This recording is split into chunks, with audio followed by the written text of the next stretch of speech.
Bonjour à tous les auditeurs de Radio Air. Je suis Jean-Pierre Junot, j'ai 61 ans.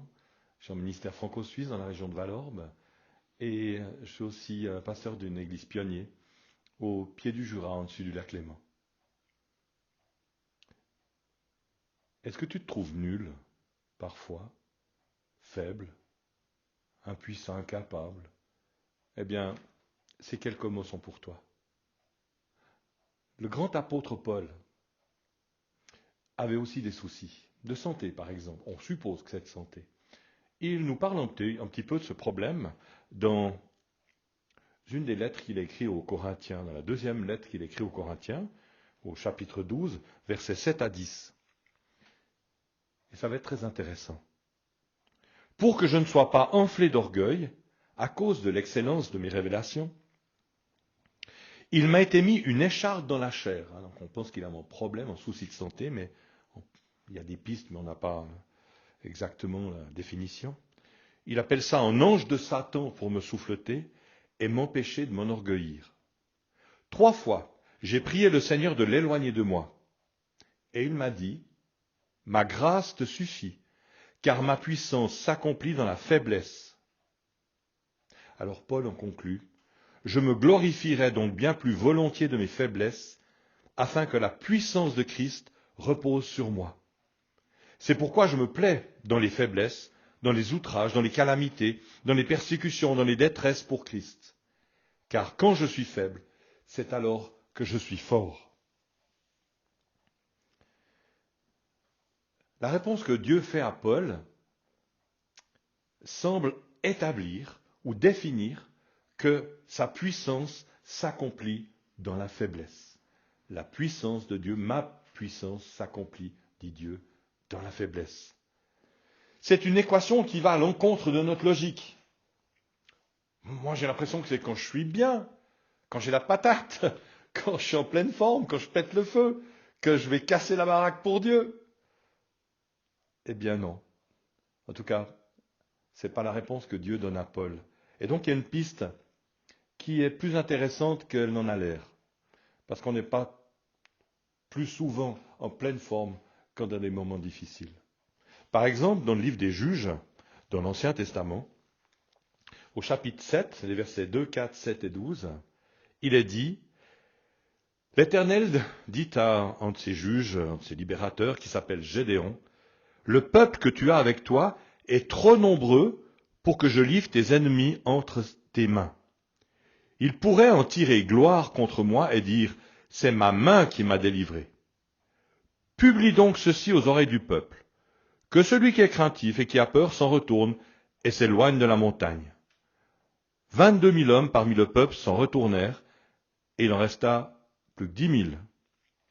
L'Éternel dit à Gédéon, le peuple est encore trop nombreux. Fais-les descendre vers l'eau, et là je t'en ferai le triage. Celui dont je te dirai que celui-ci aille avec toi, ira avec toi, et celui dont je te dirai que celui-ci n'aille pas avec toi, n'ira pas avec toi. Vous l'avez lu comme moi, vous l'avez entendu. Le peuple qui est avec toi est trop nombreux. Il pourrait en tirer gloire. Et là on retrouve la même notion que l'apôtre Paul nous citait tout à l'heure, l'orgueil. Quand je suis faible, c'est alors que je suis fort. Et on l'avait lu encore, s'il faut me vanter, disait Paul, c'est de ma faiblesse que je me vanterai. Vous voyez les questions d'orgueil, de vantardise et de faiblesse et de difficulté qui semblent nous en garder. Mais je pense que ce n'est pas seulement à cause de l'orgueil, mais aussi à cause de globalement à cause de notre insuffisance. Cette fois-ci, Jésus affirme dans l'évangile de Jean, chapitre 15, verset 5, sans moi, vous ne pouvez rien faire. Sans moi, vous ne pouvez rien faire. Jésus, le sauveur du monde, le vainqueur de la mort, est venu sous la forme d'un bébé. Quoi de plus fragile, de plus faible, de plus dépendant? Et pourtant, la puissance de Dieu s'est révélée à travers lui et a été notre salut. Je crois que reconnaître et accepter notre insuffisance nous amène à dépendre de Dieu et de son pouvoir en l'occurrence, de celui qui habite en nous, le Saint-Esprit, qui est la puissance de Dieu. Dans l'évangile de Jean, au chapitre 15, Jésus, en nous comparant au sarment, va affirmer 10 fois demeurez en moi et je demeurerai en vous. Plus loin, celui qui demeure en moi et en qui je demeure porte beaucoup de fruits, car sans moi, vous ne pouvez rien faire. Vous voyez, quelque part, reconnaître et accepter notre insuffisance, notre faiblesse, peut être une chance. Parce que ça va nous amener à dépendre du pouvoir du Saint-Esprit. Une petite anecdote sympathique, ma femme a animé il y a quelques années maintenant, ou bien quelques années, un groupe, une amie avait invité des dames, et voilà qu'avec cette amie, ma femme, voyant qu'il y avait plus de 12 personnes qui étaient là, se dit, comment est-ce qu'on va faire? Et elle a crié à Dieu en disant, mais je suis incapable, ces dames, elles étaient, voilà, un petit peu dans un autre milieu qu'elle, elle se sentait un peu complexée. Et puis ce qui n'a pas aidé, c'est qu'une de ces dames, qui est devenue bien sûr avec les autres, puisque je vous raconte cette histoire des amis, une de ces dames disait, mais si je dois devenir chrétienne, il faudra que je ressemble à Brigitte, qui n'a pas de bijoux, qui n'a pas de maquillage. Oh là là. Donc vous voyez, la pression était forte sur ma femme, et elle est ce qu'elle est, et puis moi je l'aime comme ça en tout cas. Mais bien sûr, ce n'était pas le but de transformer l'apparence physique de ses amis, mais plutôt que leur cœur, bien sûr, change et reçoive le Seigneur. Bien, elle s'est dit, mais je suis incapable de parler à ces dames. Et avec son ami, elle a crié à Dieu en disant, Seigneur, viens à notre secours. Et finalement, la plupart, quasi toutes ces dames, eh bien, sont venues au Seigneur, se sont baptisées, et la plupart sont encore engagées aujourd'hui dans le Seigneur, sans parler, bien sûr, de leurs enfants. Vous voyez, ma puissance s'accomplit dans la faiblesse. Nos limites, nos faiblesses, notre insuffisance ne sont absolument pas un problème pour Dieu. Je le répète, nos limites, nos problèmes, nos insuffisances ne sont absolument pas un problème pour Dieu. C'est notre suffisance qui lui pose un problème. Dans l'évangile de Jean, au chapitre 9, les versets 39 à 41 nous disent: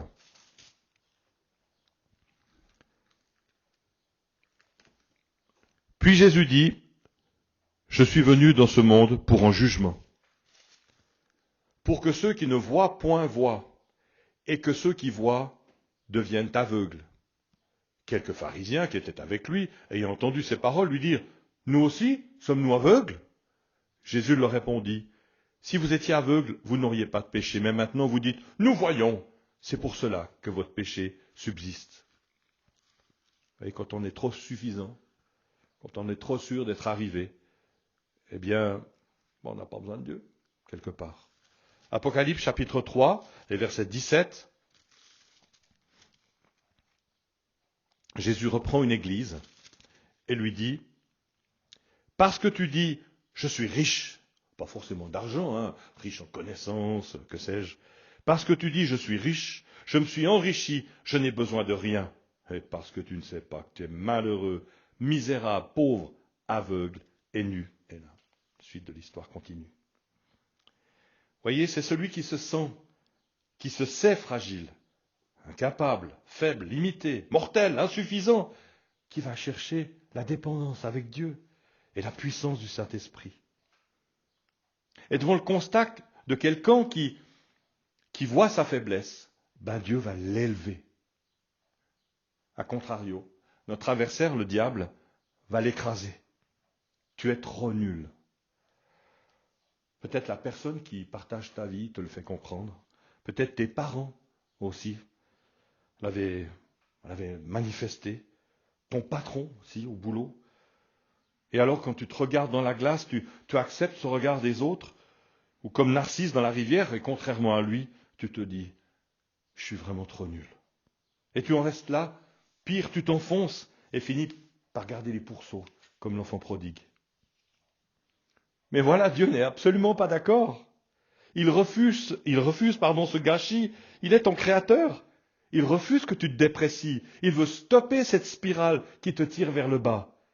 Il te dit, mais moi je t'aime. J'aime ta compagnie. J'aime être avec toi, parler avec toi, t'écouter. Je te cherche. Tu as de la valeur. Je t'ai créé. Tu es mon œuvre. Suis-moi. Comme m'ont suivi les 12. Et ils étaient bien imparfaits. Ils ont changé le monde. Comme les 70 et tant d'autres. Beaucoup pensaient qu'ils étaient trop nuls.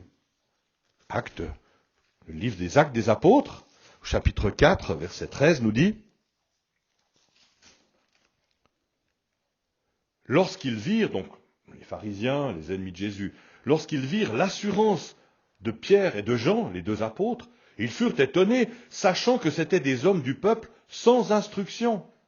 Et ils les reconnurent pour avoir été avec Jésus. » Vous voyez, des gens sans instruction, qui tiennent la dragée haute au docteur de la loi, de la connaissance. Mais c'est parce que c'est le Saint-Esprit qui fait ça, quand on se confie en Dieu.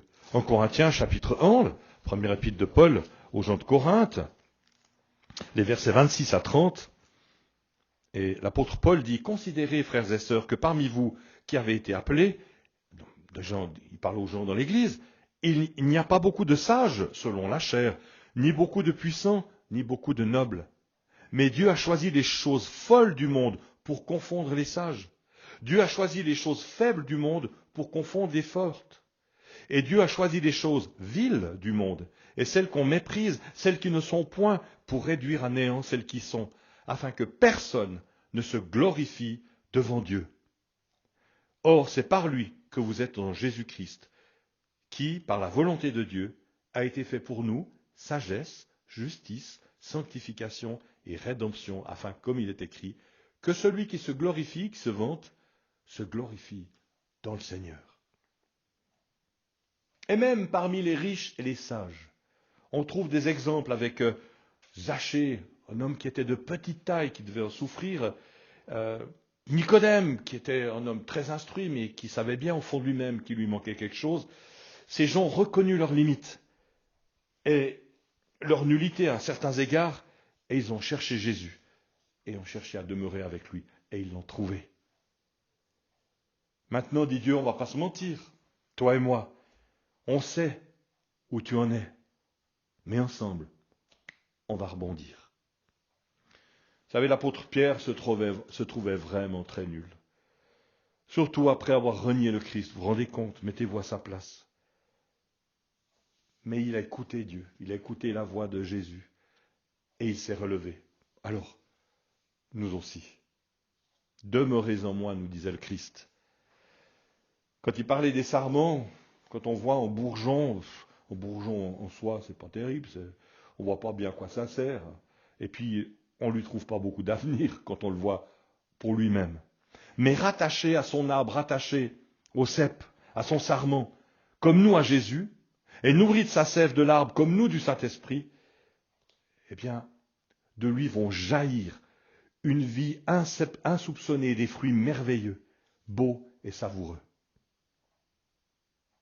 Cher ami, Dieu te donne l'occasion de quitter ta suffisance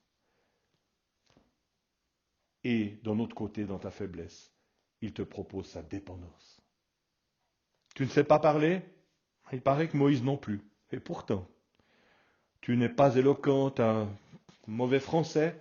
Eh bien, il paraît que l'apôtre Paul, qui a écrit 13 épîtres dans le Nouveau Testament, eh bien, avait aussi un langage qui n'était pas des plus meilleurs. Tu n'es pas instruit comme Pierre et certains apôtres. Et alors, ils ont changé le monde. Pas assez fort, ou tel groupe ou telle église pense qu'elle est trop petite. Eh bien, tu es comme l'armée de Gédéon, alors tout est possible. Petit comme Zachée, prisonnier comme Paul et Silas, à une époque de leur vie aussi. Alors écoute encore une fois, ma puissance s'accomplit dans la faiblesse. Sans moi, vous ne pouvez rien faire. Avec moi, vous pouvez tout. Sois béni.